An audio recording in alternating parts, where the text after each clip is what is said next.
Raf, In you're on. 3, 2. Welcome to the Golf Podcast Live. I'm your host, Rafael Kalamat. And always, I've got Michael Bleackley out in Vancouver. We're talking golf. We're talking about all different types of things within the golf industry every week. And this week, without exception, is very exciting. We have a Canadian golf legend. His name is Richard Zokol. He is the 1992 Deposit Guarantee Classic winner on the PGA Tour, as well as the Greater Milwaukee Open at that same year, a Canadian amateur champion, and also the founder of Mindtrack Golf.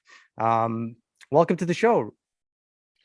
Thank you very much. Good to be with you, Mike. Rafael, nice to meet you, and happy to talk about a lot of topics in this game at the moment, isn't it? It's endless. It's a deep pool right now. So as a podcasters, it's great, so we'll dive into it. But I think we'd love to learn a little bit or teach our viewers and listeners a bit more about you and your golf career, how you got started, and kind of give us the Coles notes of what led you here.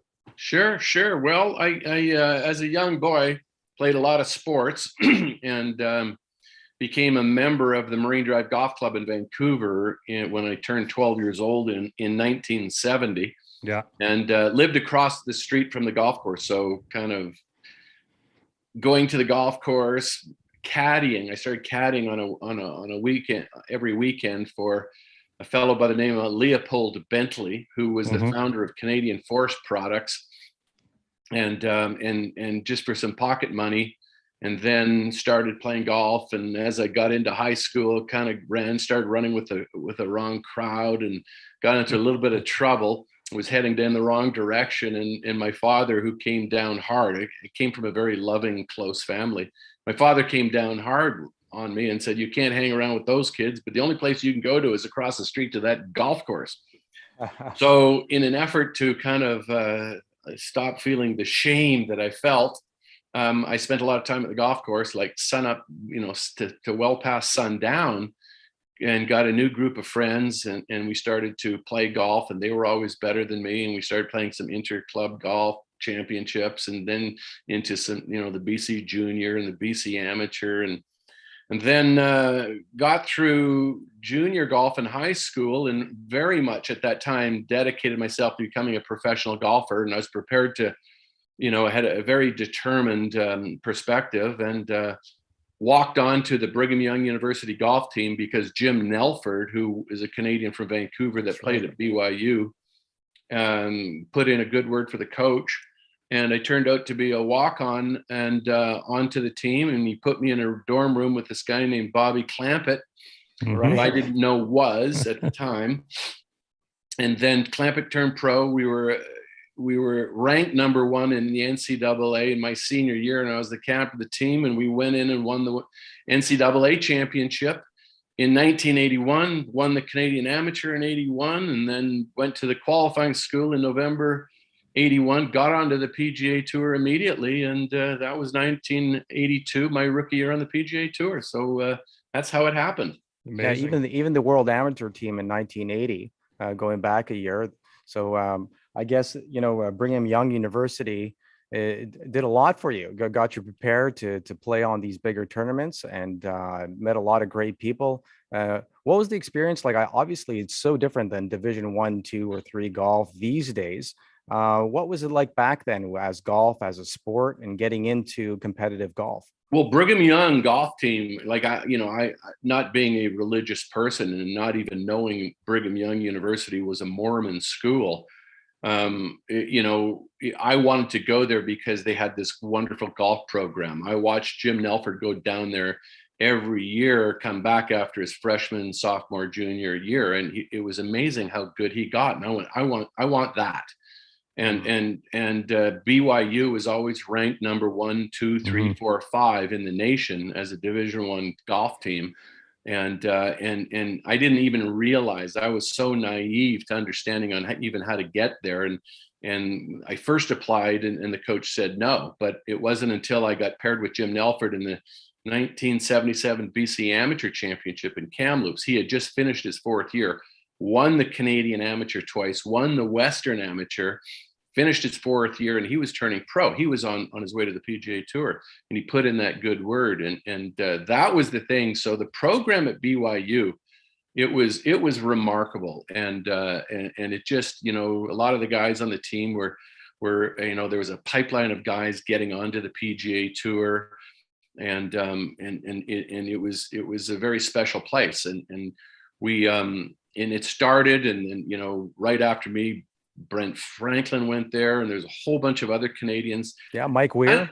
Mike Weir was the last Canadian to really go there, and before Coach Tucker passed away, and the program changed significantly after that point. But Coach Tucker was, like Rick Gibson went there. I mean, he named his son Carl after Coach Carl Tucker. So it was extremely meaningful for us.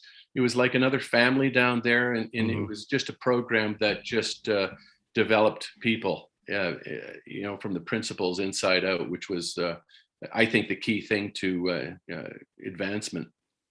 Do you still keep in contact with Bobby Clampett? Well, I do. Yeah. Bobby is he's been a dear friend of mine. We lived together. Great hair. Yeah. We lived together for 3 years. He wrote a great book called The Impact Zone, and he teaches the impact zone. And it's one thing I love about his program is that the impact zone, it doesn't matter if you swing this way or swing that way or teach this type of method or that type of method. From the impact zone's the same with all golfers. That's correct. So I do speak to Clamper about 2 or 3 times a year. We do stay in touch, and we're dear friends to the end of time. Yeah. Well, that brings us right into technology these days, and how important it is for not only players but every business. Mike is out at the ECS agency, Evolve Creative Agency Studio, which provides it's a digital media provider, and I'm over at Mindshare Workspace, where they innovate and they connect and grow. You yourself are an innovator. You're a founder of Mindtrack Golf. Talk to us a little bit about that company and what you're doing with that and how it's developing. Sure. Well, I created Mindtrack while I was still on the PGA Tour, and I, like everybody else that was competing for golf, and I wanted to try and access the zone or get into the present moment. And I thought, when Bob Rotella came out with in one of his books and talked about the future and the past and the present, it really lit a light bulb above my head and many others as well to access the present moment. But what he didn't do is offer an anecdote on how to do it. And I just felt like, okay, I can just will myself into the present moment on every shot. Right. But still playing on the PGA Tour in the late 90s, every time I got into a pressure situation, it seemed that I would default back to a mindset that I'd get ahead of myself, think of the result type of thing, and screw up. And I wasn't able to do it. So I went, wow, that is crazy. So I created this system that, in order to, because of my thoughts and my attention was on the result or the outcome or the expectation. And I said, okay, well, I've got to create a program so I reverse engineered what a good shot is. So a good shot means an excellent execution of whatever the shot was, but it also has to be married properly with the assessment. It doesn't matter if you make an excellent execution if you have the wrong club in your hand. Mm-hmm. So the relationship between those things. So I started in 1999 working a longhand. After every round, I'd put a column down here of 1 to 18 and then a column across for each shot that I hit. And I started measuring what are called now key performance markers. And they're your ability to assess this shot, get the yardage and the wind and the lie and all that kind of stuff, and make a decision on what club you're going to hit and the shot you're going to hit, and then how you execute it.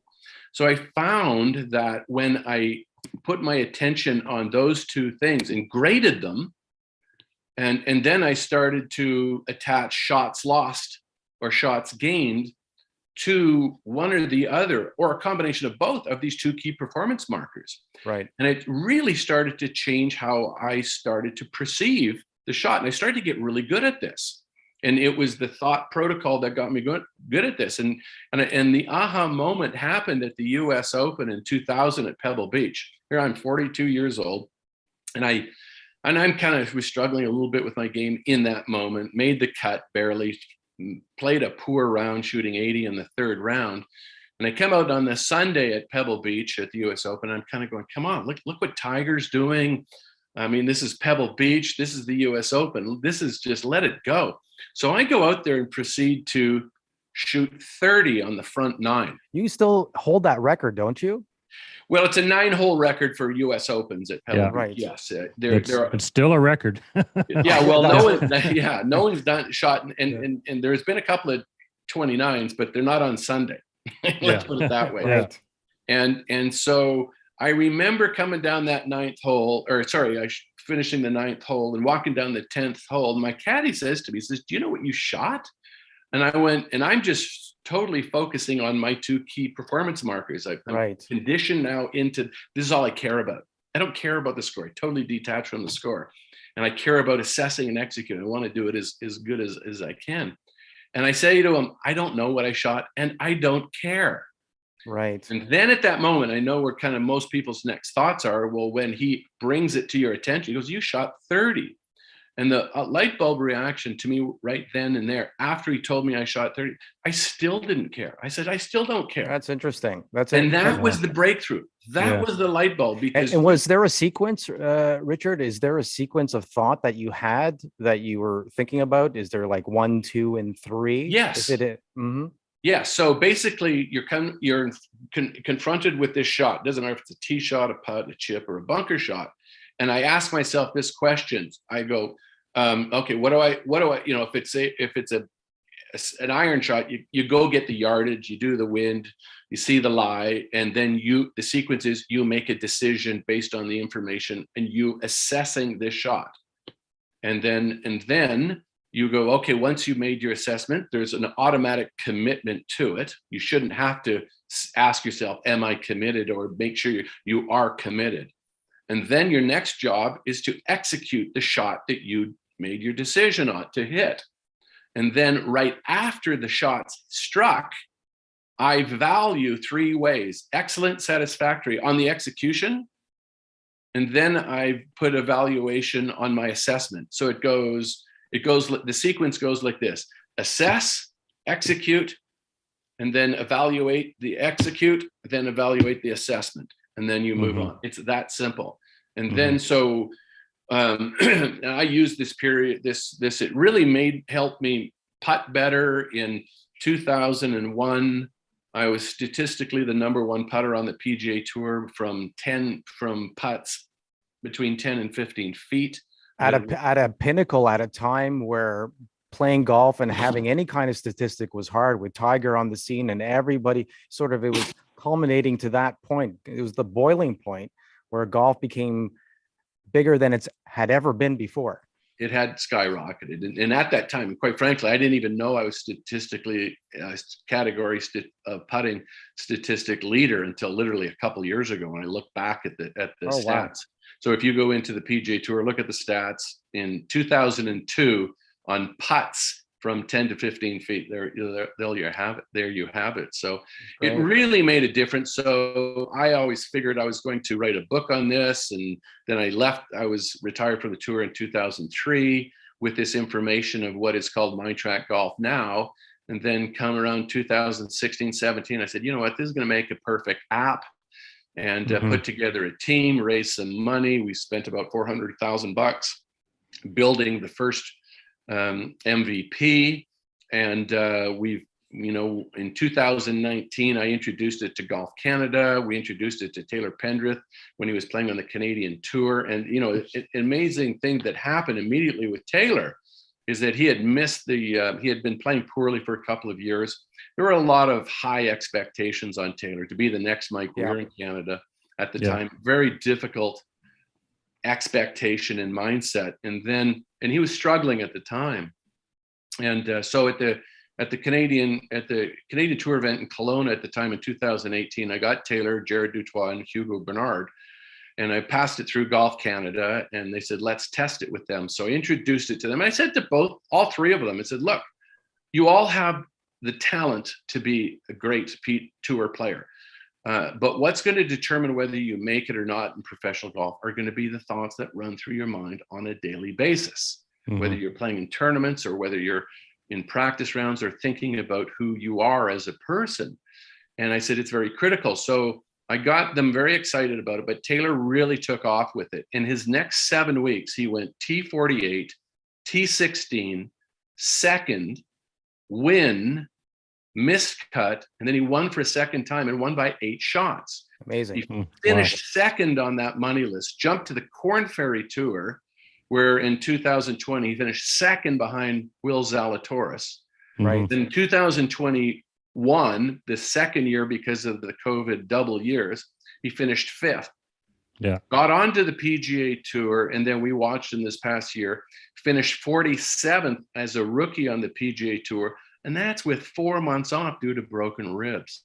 Wow. So, you know, it played, and Taylor said, he said, Mindtrack absolutely helped me with my performance. It got him back to the way he thought when he plays his best.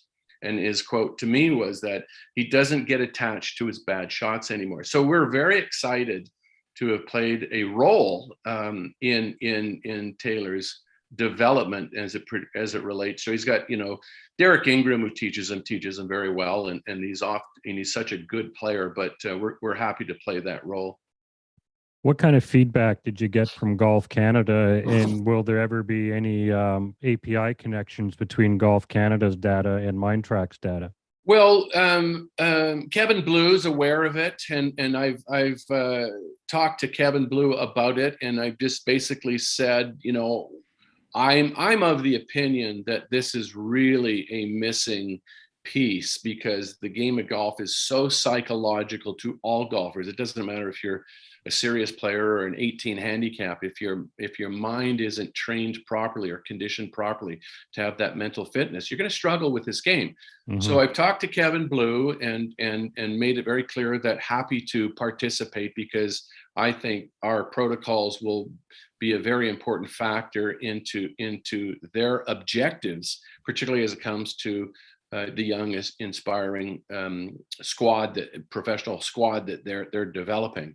And I think this is the missing link. And having kind of gone through the trenches in professional golf and using myself as a guinea pig in my failures and my successes, I think I've able to talk to players. So there's some future with this, and we're going to just see where it goes. And I'm happy to allow Golf Canada to be a part of this as well. It's something that's very passionate for me, and want to help participate in it.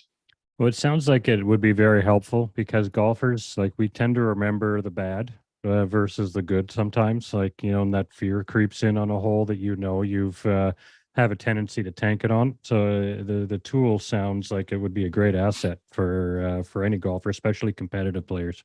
It really is. And I mean, it's kind of like before fitness protocols were introduced. If you didn't have any, then you just managed the best you could. But mm-hmm. They have to be very specific, you know, and mind wandering is just a bad habit. And if you don't have specific protocols to follow it, like if you're going to try and, you know, strengthen this part of your physical ability, you have to have a physical protocol. Just because you're a member of a gym won't get you fit. You have to do the physical protocols. You have to show up. Our mind works the same way. If you know, there's a lot of things you can put your attention on, but you have to have a very specific protocol and start to measure those key performance markers. It's the first time golf has used a KPIs, key performance indicators. They're used in business all the time, and we've refined it down that on a frontline performance basis, one's ability to assess this shot, one's ability to execute this shot in any given situation will determine what kind of player that player will be. Well, Olympic athletes in general have used these types of techniques for years. You could see that on a high level with visualization. Right. And you talked about Bob Rotella, you know, great books. I've read them countless times. And looking at our Canadian contingency right now with all these players, I'm going to name off a few guys who've had a stellar year. Yeah. Let me ask you, which one really pops out to you? Obviously, Corey Connors, Nick Taylor, Adam Svensson, Roger Sloan, Mackenzie Hughes, as well as Drew Nesbitt and Michael Glickich. You talked about Jared Dutois. He came on the show just after the U.S. Open and spoke to us about his game because he qualified this year over at Torrey. Oh no, not at Torrey. He played at Torrey Pines, a regular PGA Tour event, a U.S. Open site. It's amazing that you talk about these things because it seems that it's been in development for the last 20 years or so, which is fairly new for the game of golf. To talk about the mental aspect and getting into, the physical part, then the mental part.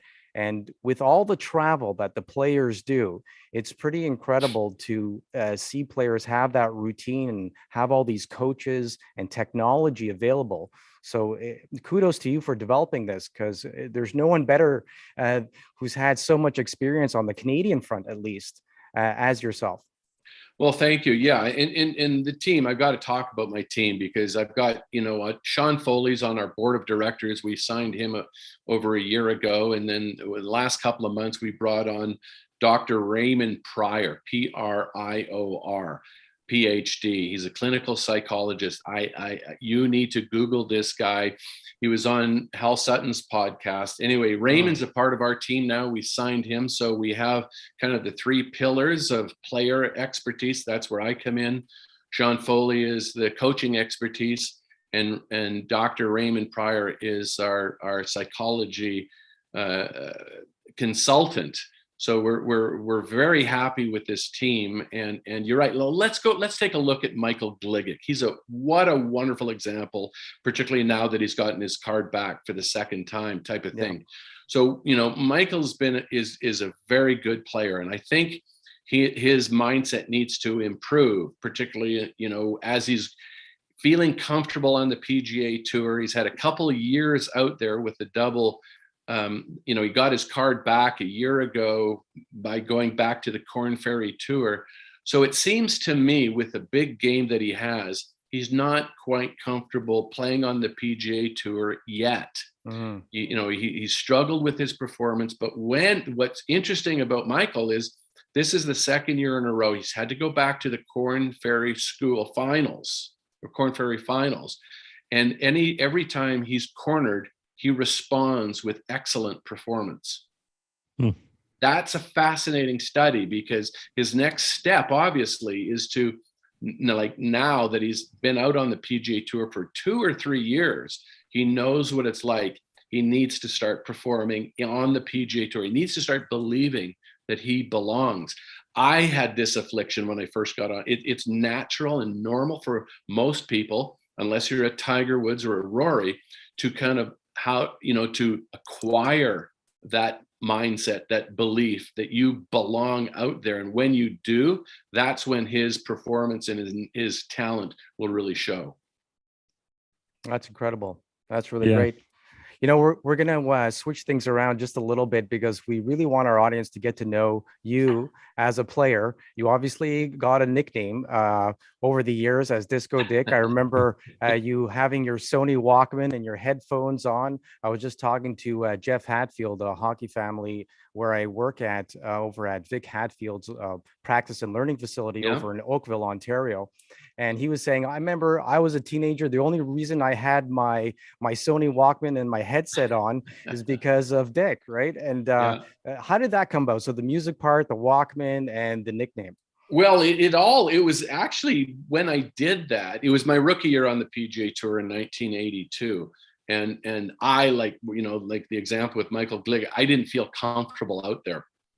I felt like I wasn't good enough, but I felt that when I did play well, I could play well out there, and I was just putting so much pressure on myself, expectations, and back then it was the last year of Monday qualifying, and I was playing poorly. 6 months into the PGA Tour, I hadn't made a cut. I was just, my mind was racing. I had a hyperactive mind. I was putting a lot of pressure on myself. And I think a lot of golfers can relate to that directly. So I said to myself, I've got to calm down on the golf course and let my ability out. So I said, I bought this Walkman. I like to listen to music. So I said, why don't you listen to music on the golf course? And I didn't ask for permission. I went to the Western Open in Chicago. And I chickened out. I didn't do it. And I missed the cut. And I was so mad at myself that I chickened out. Like, I don't have a problem failing, but I have a problem being a chicken. Right. So the next week was Milwaukee. And I just said, the night before the tournament, I went, oh, I had these trepidations and like, oh, what are they going to think? What if I shoot 80? All these, again, bad thoughts. So I go out there and I say, I stuff the Walkman in my golf bag and I tee off at 10:30 in the morning, and I'm playing with Larry Rinker and Ronnie Black. Okay. And so I go out there and I put in a headphone, I take it off, hit the shot, and I put the headphones on, even like before the ball hits the ground. So I get out there and I'm 1 under, 2 under, 3 under, 4 under, 5 under, 6. And I'm coming down the 18th hole. I'm 7 under par. And I'm in my own little world. I'm listening to what are you listening to? What's on the playlist? Eagles and Led Zeppelin. Yeah, awesome. Right on. And I'm loving it. I feel safe. I feel protected. And all these guys with cameras are taking pictures of me. And it's obviously a very radical thing to do. And I didn't even know I was pissing off my playing partners, because before, when I hit the shot and they'd say, nice shot, I'd have these headphones on and I didn't react to them. So they were they didn't think that was cool. And then I finished the round, shoot 65. I'm leading the golf tournament. Great. And the PGA Tour official says, what are you listening to? Because if I was listening to golf lessons, I'd be disqualified. Oh, yeah, right. And I'm going, I'm just listening to music. So they had to call the USGA to see if listening to music while you're playing was illegal. And I'm going, oh my God, I'm going to get disqualified and that type of thing. And they said, no, you can do that. So I went from, and this is where the whole psychology interest came, is because I had 6 months of not being able to make a cut. So I was leading the tournament after the first round, tied for the lead after the second, third, and going into the fourth round. And I've inevitably finished, I think, about 8th or 9th. But like, what a turnaround. Listening to music, that solidified to me that the game I play for a living is extremely psychological. Mm-hmm. And that's where I had to put my, like, physically, I could not compete with Fred Couples. Right. We played junior golf and college golf together. I simply could not compete with him.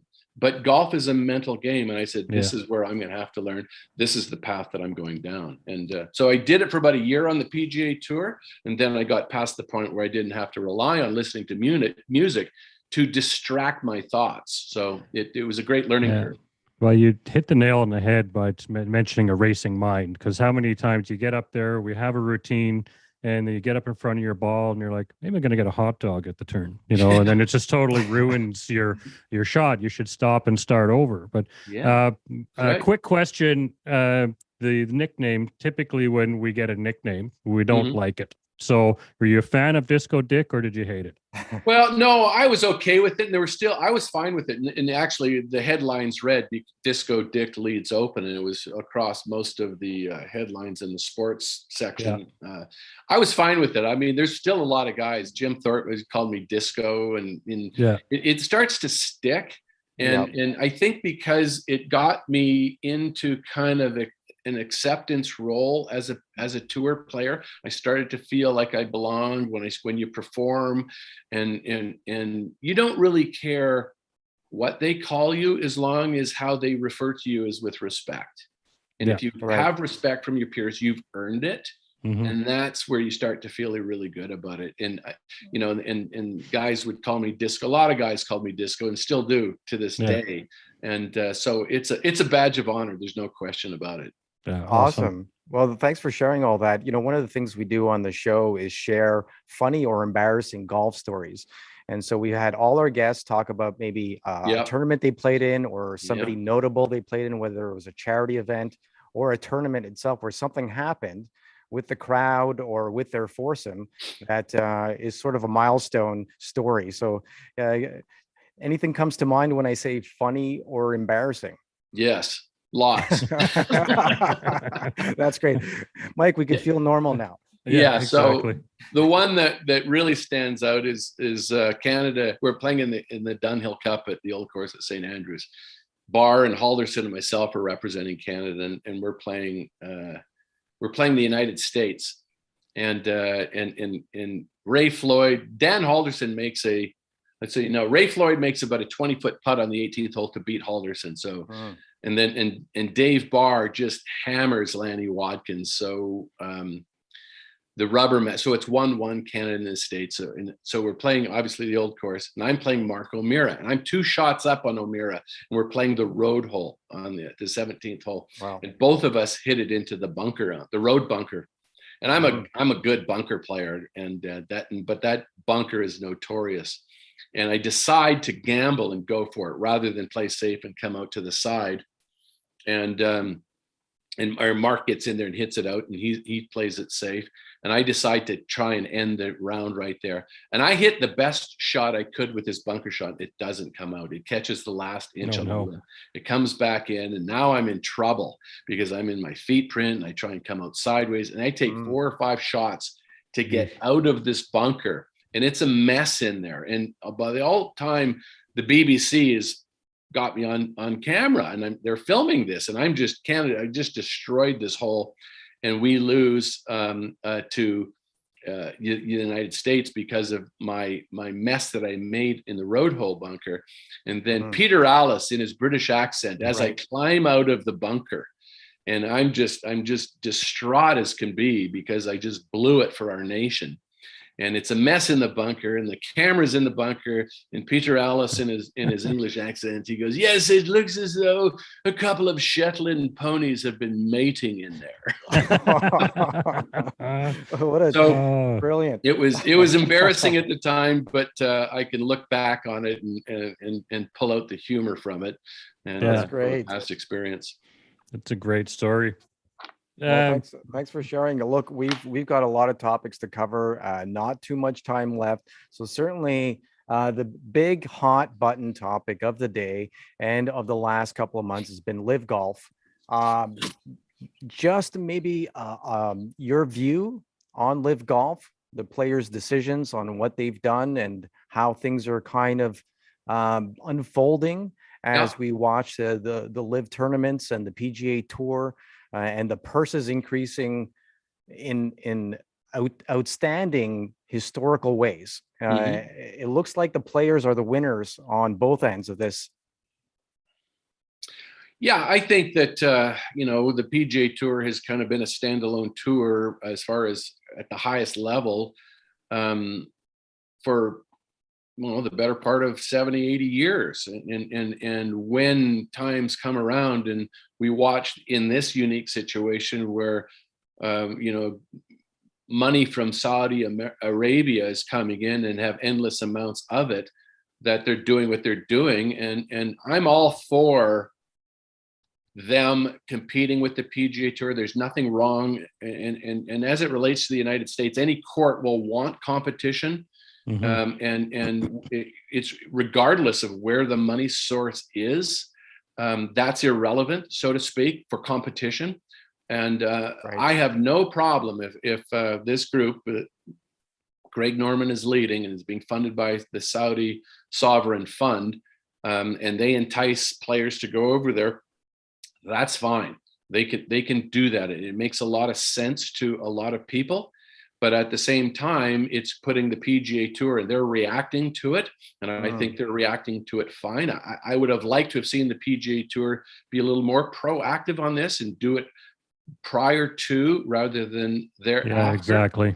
Because I don't think it's going to reflect well on Jay Monahan. He as the CEO, as the commissioner, needs to get ahead of these. These are the responsibilities of chief executives. Of whether you're a public company or a private company or a private organization.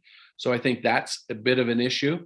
I've always been one that wanted to find out the books of the PGA Tour as a member. They've been restrictive that way, which is unfortunate. But I have no problem with any player who's been offered. If someone were to offer me $200 million or $100 million or $50 million, it's really tough for us to pass judgment on a person until that has actually happened to you. That's right.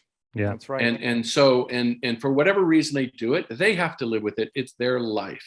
I'm loving what Rory McIlroy is doing, and Justin Thomas, and because I'm a PGA Tour guy. I love the PGA Tour. I would rather watch competition and meaningful tournaments like the Canadian Open and the US Open rather than Live Golf Series number 17 and winning money.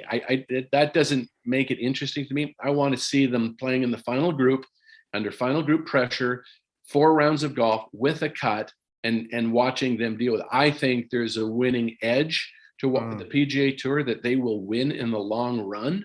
I think they're going to be able to make enough money where a lot of players won't jump over to, because of the possibility of not getting the official world golf ranking points and limiting their careers as young players. So I think the advantages on the PGA Tour, and I'm all for the competition. I've got no problems with it. I agree with you on that. It's the competition's forced the hand of the PGA Tour, because they've been, sort of on the lather, rinse, repeat cycle for decades right now. And there's some great tournaments out there, but when they're running 45 tournaments a year per se, some are not going to be as exciting as others, as the U.S. Opens and some of the high level events like Memorial and whatnot. But I think the PGA Tour will win in the long run here. One of the problems I have with the PGA Tour, and I had with the PGA Tour 20 years ago and beyond, is how the corporate governance is structured with the PGA Tour. There's right now, as it sits, there's 11 on the policy board, 5 players. In my opinion, there shouldn't be any players on the policy board, on the board at all. The players need to, like any other private membership organization, the players need to control the board, not be on the board. They're athletes, they're golfers. They're not board members. Most of them, and I think would know which end of a profit and loss sheet, how you hold it and read it. And I think, but what the players should do, or how the governance structure of the PGA Tour should be, is there should be an annual general meeting where there's an election to the board that the players control, and then the board oversees the executive, rather than the executive name the board. I think that the balance of power that was started with Dean Beam in 1968, it was followed through by Tim Fincham, and now Jay Monahan. I think someone should, particularly as a not-for-profit company, they needed to, by law, they have to be transparent under the Sarbanes-Oxley Act of 2002, and they really haven't. They haven't been to our members. I was a part of an ad hoc group 20 years ago that tried to see the books, and we got declined, and that shouldn't happen to the members. Especially for a not-for-profit organization. But I hear you. That's right. So I think all these things it's sort of a Pandora's box that's going to be opened over litigation over the next year or two, because not only are the players suing, LIV is suing, and so on and so forth. So the monopolization of the PGA Tour has its shortcomings. But on a lighter topic, how's your game, Richard? Let's see. Are you still playing? Are we going to be able to see you on the Champions Tour? Tell us a little bit about that, because for Mike and I, all the boys we grew up watching are now on the Champions Tour, and it's pretty exciting. I'm too old. I'm too old for the Champions Tour. I'm 64 years old, so my days I didn't play in one Champions Tour event. Bernard would disagree with you. Well, I'm playing well. I shot a couple under yesterday, my last round at Sagebrush, and played very well. But when I turned 50, I wasn't exempt. I didn't want to go to the qualifying school. We all knew there was only 5 spots, and I was involved in business and golf course development, and it was just too much time away over the last 20 years away from my family. And I said, you know what? I had a good career, I had a great career. Time to move on and stay with my family and not live on the road anymore. And I really enjoyed the challenge of developing the business acumen and being in my own business. That's what I really like. Do you still have any involvement with Sagebrush Golf Club? Well, I play there on every Sunday. I have a standing tee time on Sundays. It's under new ownership. Yeah. And unlike the previous ownership, where that fellow is sitting in a California prison, he did some criminal acts and he's in prison. So the new owners of it, I'm very excited about, because I'm very passionate about Sagebrush. It feels like my baby in the creation and co-design with Rod Whitman and Armin Sooney. But it's under ownership right now, and they've shared with me the future, where they plan to go, and it looks like to me that it's in very good hands. But it's still incomplete now at this stage. Yeah. But look for the next coming years to become a very special boutique golf course. And very cool. I'm happy it's in good hands right now. I've yet to play it, and I'm very happy that it's back open again. And I've heard amazing things. Some of the few of my co-members at Mayfair Lakes have gone up and played. So yeah, definitely. It's a different experience, that's for sure, and it's a refreshing experience as well. But they still need to fill the gap and make sure they complete it. It's never been really complete. The golf course is great, but it's never really been complete. And until it does, it'll be interesting to see what happens. Are people still fishing in between rounds? They are. Yep. Okay, very cool. Very cool.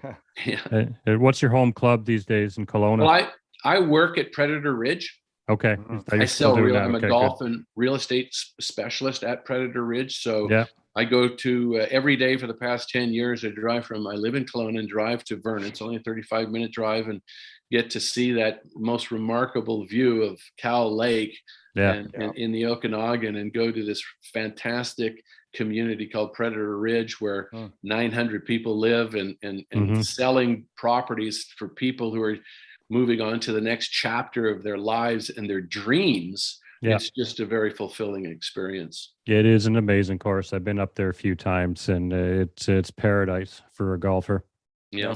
Speaking of the next chapter of our lives, Mike and I are always talking about our dream foursomes, who we'd like to play with. When I'm looking at the Champions Tour, if we could just loop back to that, guys like Jerry Kelly, Steve Stricker, Stephen Ames, Bernard Longer, Darren Clark, David Toms. It's so wild and fun for us to watch that. Do you have a dream foursome you'd like to have? So if you were to pick anybody, dead or alive, excluding family, who would you play with, and what course would it be on? Okay, that's easy. I've already played with Arnold Palmer and Jack Nicklaus, so I'll push those guys off to the side, because it's going to be someone who I haven't played with. I have not played with Tiger, even though his locker was beside mine when we were competing, from Milwaukee on till 2003, and had a few moments with him. So, but my team would be, I'd go Tiger, Ben Hogan, and Bobby Jones, and we'd have to play Cypress Point. Yeah, amazing, fantastic, great answer. Yeah, great answer. Seems like Bobby Jones and Ben Hogan are always in the loop, eh, Mike? Everybody who comes on the show, they kind of sneak their way into the foursome. Well, anytime those old videos of those short black and white clips of Bobby Jones would come on the Golf Channel, like you couldn't help but watch those clips. They're great. And be an amazement. Yeah, just that swing is gorgeous, and any one of us would cut fingers off. As long as we could hold the golf club, we would lose certain fingers just to have his swing. And I have to add in there, one of the other greats that I did play with was Sam Snead. That was very cool. Special. We used to play in a PGA Tour event with a senior partner back in the day, and I played with Freddie Haas, who was my partner. Freddie Haas was the player that stopped Byron Nelson's record at 11. Wow. We're getting up there, and we played with JC Snead and Sam Snead. So it was a treat to play with Sam Snead. We were just talking about a Sam Snead story on the last show, where Mo Norman went out to the Masters and he got some tips from Sam, and he ended up staying up all night on the range until his hands bled and wasn't able to hold the club the next day. Pretty fascinating, amazing story. When you look up to somebody, and you have someone like Mo, who was probably the greatest ball striker golf has ever seen, or he's up there with the top 5. You bet he is. Yeah, you bet he is. Mo was one of the greats. I have fond memories with Mo as well. Did you get to meet Mo in your time? Oh, meet Mo. Mo introduced me to my coach, Clay Edwards, 1983 at Bay Hill. Every time I'd see Mo, Mo came after my rookie year on the PGA Tour, 1982. I had to go back to the qualifying school.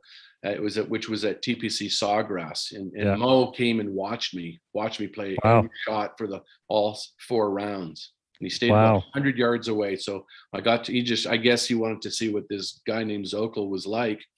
And he became very good friends of mine at that time, and would always give him $50 or $100, to eat properly, type of thing. And then in 1983, I was on the range at Bay Hill, really struggling, and he was with this guy from Texas named Clay Edwards. And I said, Mo, I need some help. And he goes, no, this guy will do it. And I didn't want him. I wanted Mo. And this guy was under the ropes and in my face. And as it turned out, Clay Edwards was my life coach, or for my PGA Tour. He coached Mike Weir, he coached Jim Nelford, Johnny Miller, and Mo introduced me to Clay Edwards. And that photo that you may see where Mo was being introduced to Tiger at the Canadian Open, that's Clay Edwards in that photo. And Clay Edwards was the person that Mo was 10 feet from Tiger. This is a 2000 at Glen Abbey. And he was putting on the putting green, and Mo and Tiger were 20 feet from each other. Tiger's head was down, and Mo was just staring at Tiger. And Clay goes, man, Tiger, you didn't want these two ships to pass in the night. So he yelled out at the top of his lungs. He goes, Mo Norman, meet Tiger Woods. Tiger Woods, meet Ben Hogan. Mo Norman. And Tiger head popped up, looked around.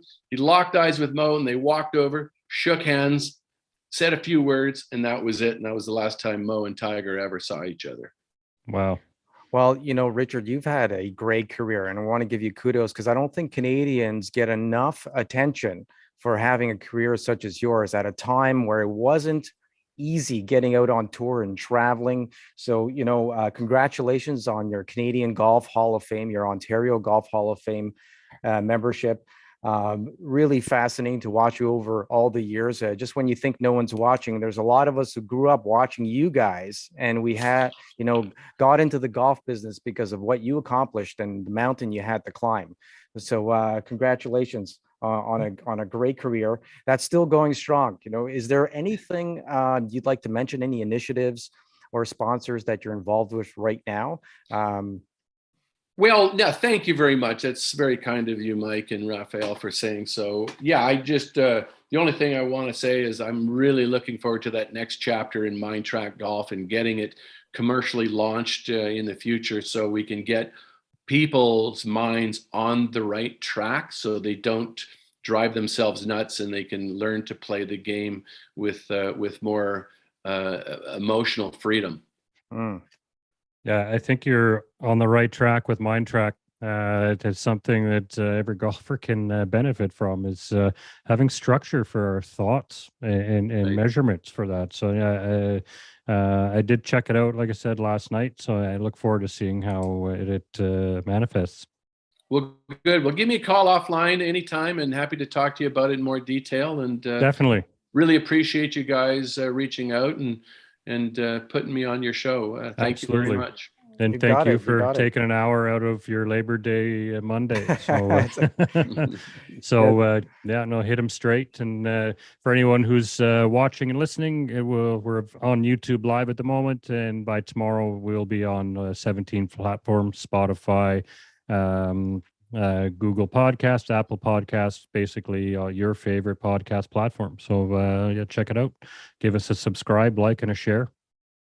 Fantastic. And one more thing, just a special thank you going out to Mindshare Workspace here over at Erin Mills Town Center, a wonderful space where you could get your work done, have a great studio space, or have a conference. So make sure you look at them on their website. They innovate, connect, and grow. And of course, we cannot forget the ECS agency, Evolve Creative Agency, their digital media partner, and Upper Hand Cards and Collectibles. For Michael Bleackley, Richard Zokol, I'm Rafael Kalamat, and you've been listening to the Golf Podcast Live. We'll see you next week with Gary Williams as we talk